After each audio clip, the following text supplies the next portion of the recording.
dire un truc qui va te choquer, mais on est tous à la fois ombre et lumière. Qu'est-ce que je veux dire par là ?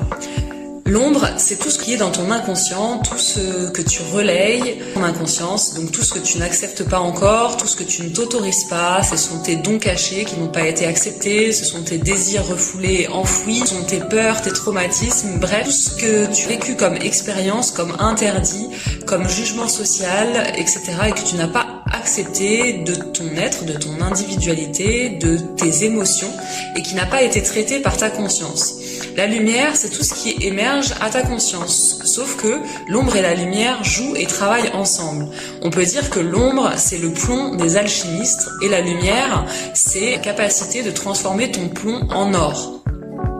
Mais les deux peuvent donc servir le bien comme le mal, puisque lorsque tu regardes trop ta lumière, tu finis par oublier ton ombre, donc les faces de la pièce qui ne sont pas encore traitées et qui vont finir par ressurgir à un moment donné ou à un autre. Pourquoi ?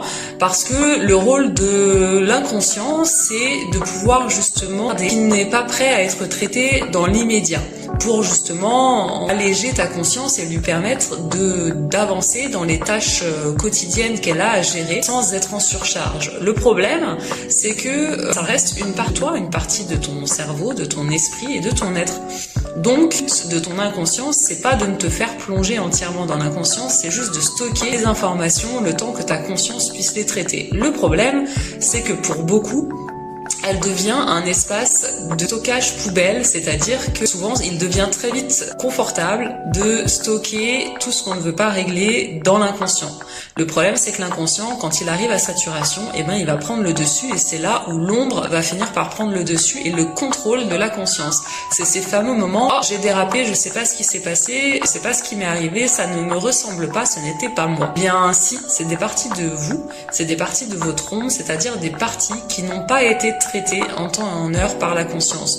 Donc dans votre ombre, vous avez tout ce que vous avez refoulé, tout ce que vous n'avez pas accepté, vous avez aussi des traumatismes, vous avez un certain nombre d'expériences, vous avez un certain nombre de forces agissantes qui peuvent influencer sur votre destinée, sur votre vie.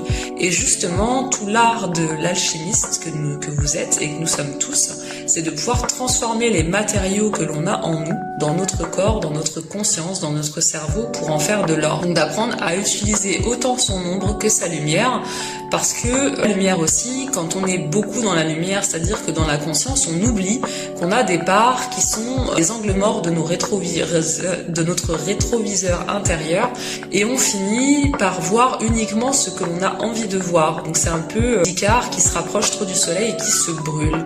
Donc l'idée, c'est vraiment de trouver un équilibre, comme on utilise dans le yoga qui signifie aussi union. Le but, c'est d'unir ces deux polarités. Le but, c'est vraiment d'utiliser les vertus de la conscience, les qualités de la conscience, sans se perdre dedans, puisque la conscience vient de l'attention, donc ça veut dire que ce sur quoi on porte notre attention fait partie de notre champ, sauf que notre conscience, elle n'est pas absolue, donc elle porte son attention sur un certain nombre de sujets, mais elle doit garder à l'esprit qu'il y aura toujours des parts qu'elle aura à découvrir et à apprendre. C'est ce qu'on appelle l'humilité, et c'est ce qui va lui permettre aussi de demander des feedbacks autour d'elle, et de pouvoir avancer avec justesse, sans se perdre dans ce qu'elle pense connaître, savoir. Si vous en voulez plus et si ça vous intéresse, n'hésitez pas à me mettre un petit message dans les commentaires mettant alchimiste et je vous envoie les infos. À très bientôt.